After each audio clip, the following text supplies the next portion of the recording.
We are masters of our character, and we choose what we're going to stand for in this life. Veterans today have had a unique privilege, that of seeing the tenacious spirit of our lads, like those young grunts preparing for a patrol, by loosely wrapping tourniquets on their limbs so they could swiftly stop their own bleeding if their legs were blown off. Yet day after day, they stoically patrolled, and adversity, we are reminded, reveals a man to himself. Those young patriots coming home from such patrols are worth more than all the gold in Fort Knox, for nothing they can face again will ever be that tough. You are all now stronger for what you faced while focusing not on yourselves, but on your buddies and keeping them alive. Again, Oliver Wendell Holmes' words come to mind. He says, "It was given to us at a very young age to learn at the outset that life is a profound and passionate thing." Well, ladies and gentlemen, that veteran officer would be comfortable sitting here tonight in the company of our veterans. For together, you are imbued with a kinship born of the fight. And in the service, we found life is more precious, I think, than ever. And certainly we found life a profound and passionate thing. We can choose to recall this life-changing memory as we strive to live better lives. And thanks to the sense of gratitude we now choose to carry with us, thankful for every day and what remains still the best hope on earth, and that's America. Now, most of us lost friends, and they were the best of friends, and we learned war's glory lay only in our friends. There is no other glory in war. They were friends who proved their manhood at age 18 before they could legally drink a beer. Legally, I said. They were young men and women taking responsibility for their own actions and never playing the victim card. Rather, they took responsibility for their own reaction to adversity. This was something that we once took for granted in ourselves and in our buddies when we were in the ranks. Units where teenagers naturally stood tall and we counted on each other. Yet it's a characteristic that can seem oddly vacant in our post-military society where victimhood often seems to be celebrated. We found in the ranks we were all co-equal, whether we were a general or a private, whether we were admiral or a seaman. We were equally committed to the mission, and more importantly, we were equally committed to each other, a thought captured by General Robert E. Lee, saying his spirit bled each time one of his men fell. Looking back over my own service, I realize how fortunate I was to experience all this, the many riotous excursions I had when I was privileged to march or fight alongside you. And a question does come to my mind. What can I do to repay our country for the privilege I was granted to learn things that only you in this room could have taught me? For today, I feel sorry for those who were not there with us when trouble loomed. And I sometimes wonder how to embrace those Americans who were not with us, who were not so fortunate to discover what we were privileged to learn when we were young, and we learned that it would strengthen us for all the rest of our lives. When we were receiving our masters and PhDs in how to live life and gaining understanding and appreciation of small things that we would otherwise have never known. How do we embrace our fellow citizens who weren't there? For America is too large at heart for divisions between us. If we became keenly aware of anything at war, it was what is printed on our coins, e pluribus unum, out of many, one. We veterans did our patriotic duty, nothing more, certainly nothing less. And we need to come home like veterans of all America's wars, come home stronger and more compassionate, not characterized as damaged or with disorders or syndromes or other disease labels, not labeled dependent on the government, even as we take the lead in the care of our grievously wounded comrades and hold our Gold Star families close in our hearts.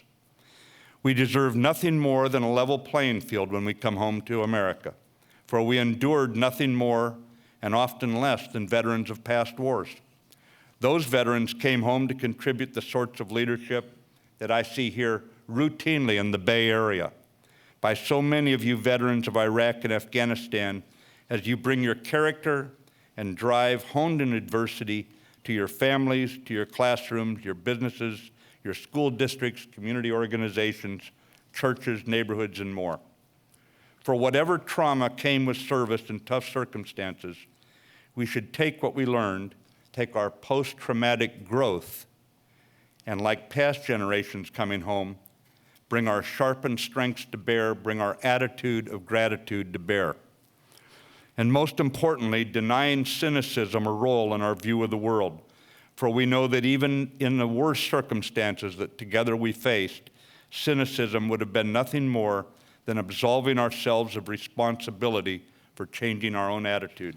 Having worked in one of the most diverse teams on earth, that of the U.S. military, having faced down grim circumstances and not lost our sense of humor or our moral balance under those conditions where war's grim realities scrape away civilization's veneer on each of us, we have learned that nothing can stop our spirit unless we ignore Lincoln's call to our better angels.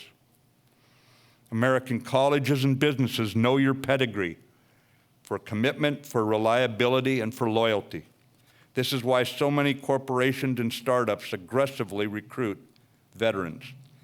For as San Francisco-based Uber sums it up, veterans deliver higher value.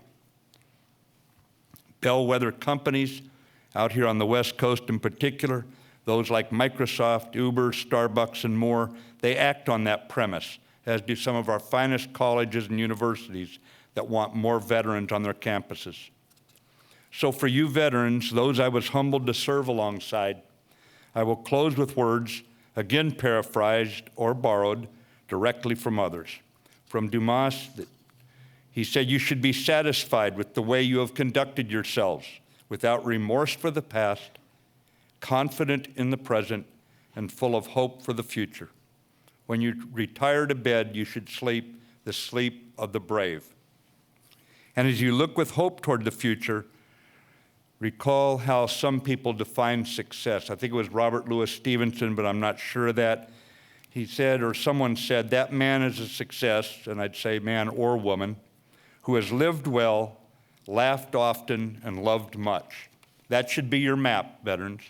And if Jackie Robinson, a sparkling ball player from California and himself a veteran of World War II, could write his own epitaph on leadership and put it this way, then you can understand why you have a great role model in many of the veterans from the greatest generation. Jackie Robinson said, "A life is not important except in the impact it has on other lives." Then you veterans who are so fortunate as to have learned so much, living in the greatest country on earth while making an impact on so many lives when you were so young, you should recognize our country needs your vigor and wisdom gained at great cost of our comrades and Gold Star families who need to see their son spirits live on in your enthusiasm for life. You have made an enormous impact as veterans, and I'm confident you'll make an even bigger dent in the universe in the near future as you bring your leadership to bear. I imagine you have questions for me, so I'm going to quit my prepared remarks with a quote from General Sherman when bidding farewell to his army in 1865. He very simply put it, "As in war you have been good soldiers, so in peace you will be good citizens." I believe that Iran, being a state sponsor of terrorism, and what they've tried to do. I mean, can you imagine a nation deciding they're going to try and set off a bomb at Cafe Milano in downtown Georgetown, Washington, D.C. on a Saturday night to kill the Arab ambassador? Ambassadors are men and women of peace, and it gives you an idea of why many nations are very concerned about any nuclear agreement with Iran that allows them to continue that program at any level. And you've got to deal with reality, and I think the American government is trying to deal with that reality of trying to slow them down and to stop them. But there are some people who think that any approach that allows them to have enriched fissile material beyond what a peaceful program requires, and that is what they've been doing, that would only embolden them to do even worse than trying to kill an ambassador in downtown Washington, D.C. So I think Iran is the larger issue in the long term, but that does not say that al-Qaeda gets a pass. They are still plenty dangerous. I think that the all-volunteer concept has been great for the U.S. military. When I first came in, we had draftees. They were good Marines. But I will tell you that having everyone there because they want to be there is an asset. Just think of running your own companies, your own schools, whatever business you're in. You want people beside you who want to be there. It's understandable. I think for the country, I think it's been bad. I think we've lost the sense of service, and I'm not saying everyone has to serve in the military, but again, going back to the remarks I made earlier, that a country is like a bank. If you want to get something out of it, you got to put something in, and that doesn't mean you put something in for me and I take a free ride. It means we all put our shoulder to the wagon and help get it up the hill. And it's one of the reasons I think why veterans have such a high level of affection from the American people, because they recognize that when you sign that unlimited liability clause that says, I'll put my life on the line and it's payable with my life, I think that that sends a message of we're in this together. We've got a lot of young veterans who are now in Congress. And by the way, ladies and gentlemen, you know what's interesting? No.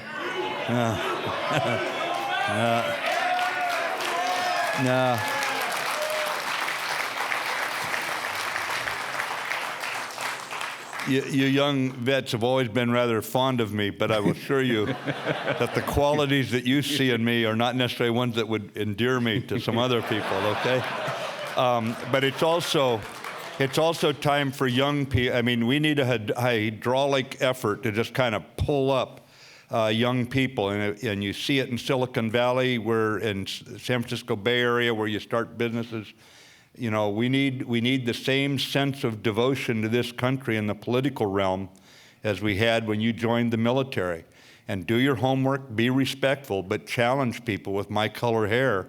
And I would tell you right now on Capitol Hill, many of the young men and women who are veterans are getting together for a beer at night, and they're not checking to see if they're Republican or Democrat. They're going back to that fundamental unity. And so you can do this, and you should do this, and I'm willing to talk to anyone and give what, you know, you get to my age and you want to run the elevator down, open it up, bring you on board and say, here's what I learned. Let me take you up a couple floors, open the door, and you go out and make your own mistakes. Don't make the same ones I made. But I think that we need to see more of you young people bringing your vigor, and you need to do your homework. You need to listen to people. You can't go off and do, you know, you don't do stupid, you know. But at the same time, there's plenty of that being done already. So if you can get up there and move it out of the way, we need you. We need you.